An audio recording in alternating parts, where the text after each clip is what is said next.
Are we rolling? We're rolling. Welcome to Matt Reviews Books, and I am Matt.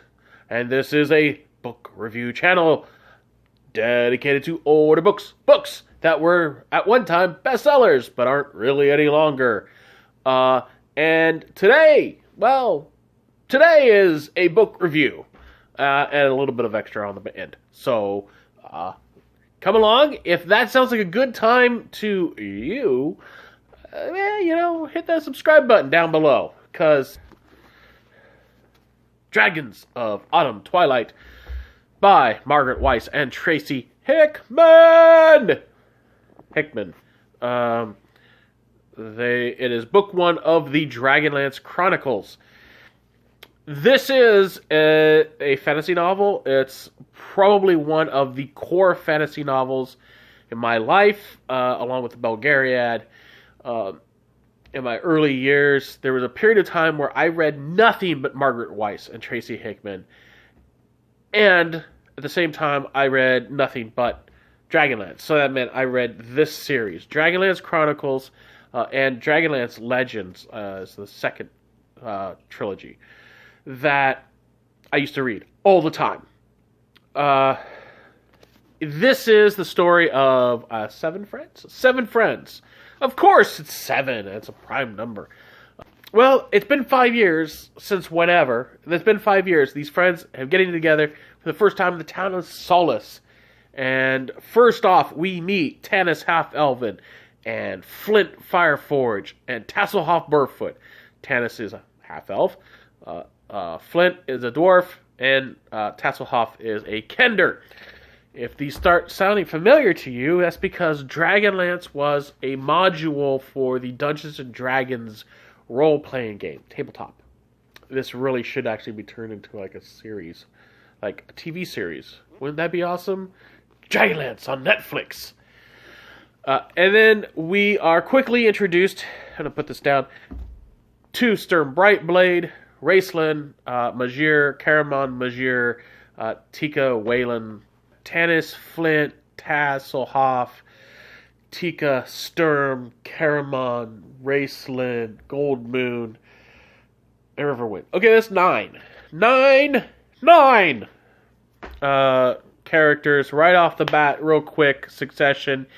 And they find out, they come home, they meet up, they're going to talk to each other about what they found. They've been out in the big bad world, and they find out that their home, Solace, has actually been taken over by these fanatical religionists and draconians. These like lizard people soldiers. And they, then real quickly, this stuff escalates fast. Find themselves on the run from the Draconians, who, it turns out real quick also that they are a part of an army that's invading, that has dragons. And now in this world, in the world of Krynn, on the continent of Ansalon, dragons have not been seen for hundreds of years. And they're considered sort of a legend, a myth. And the weapon used against the dragons is in fact the Dragonlance, hence the name of the series. Dragonlance, they don't even know anything about it. It's another legend. It's a story you tell your kids. And not only do they don't have to face 1, but they have to face 3 in the course of this book. In some ways, I will just say right here, it's kind of a cliched quest story, because the idea of 9 friends coming together to find the X, whatever X might be. Tolkien used a ring. In this case, apparently, we have a Dragonlance. There's, or if it's a Belgariad, it's the Orb of Alder. Just keep that in mind. And these groups always tend to be prime numbers, like odd numbers, low primes. 7, 9, 11. I don't get it.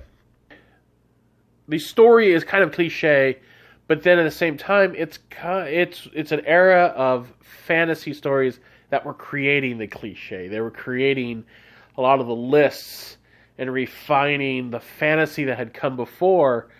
Really, this was first published in 1984, so it came out it was contemporaneous with the Bulgariad, which also came out in 1984. The format of the story, what we think of as well, what I look at as stereotypical, wasn't really actually set then. There was still a lot of wide open spaces. And this helped with some of the concretion of what is high fantasy. And with that, I am almost done here, and I want to explain real quick exactly what I'm going to be doing. So, November is National Novel Writing Month. Yes, I'm going to take a stab at it. And I haven't written anything. I have one idea. I don't know anybody else who's done it. I'm not really even connected to the novel, the NaNoWriMo community online. There's a whole thing. I'm just going to do it, to make an attempt. 50,000 words in 30 days. And I'm going to vlog it, which is why I'm doing this. This is a trial run on how to record and edit on just my phone. Just my phone! Because it's going to have to be the most efficient way I can do it. So everything's going to be on my phone. I'm going to try and vlog. I don't know how this is going to work. This might be just a flaming disaster. But in the meantime, I'm going to try and have fun with it. And on top of that, I want to have a day job. And I got my kids. And there's, Thanksgiving. I cook for Thanksgiving. Which means there's probably going to be maybe a cookbook review in there somewhere. That'd be kind of cool. Anyway, we're almost at the wire, and I'm going to keep it there. And I hope you made it this far, and I hope you enjoy, and I hope you follow along. Give me your encouragement, because I'm jumping off a cliff. So, hit likes, hit subscribe, tell me what you think. And I know it's Matt Reviews Books, not Matt Writes a Book, but screw it. Let's do it. Besides, it's really important, I think, to attempt the process of what you're reading, of what you like. So if you love paintings, go ahead and try to paint, because then you'll get an insight into how much work and effort and the training and that's required to create what you do like. Anyway, thanks a lot again, and I will see you tomorrow? All right. Bye.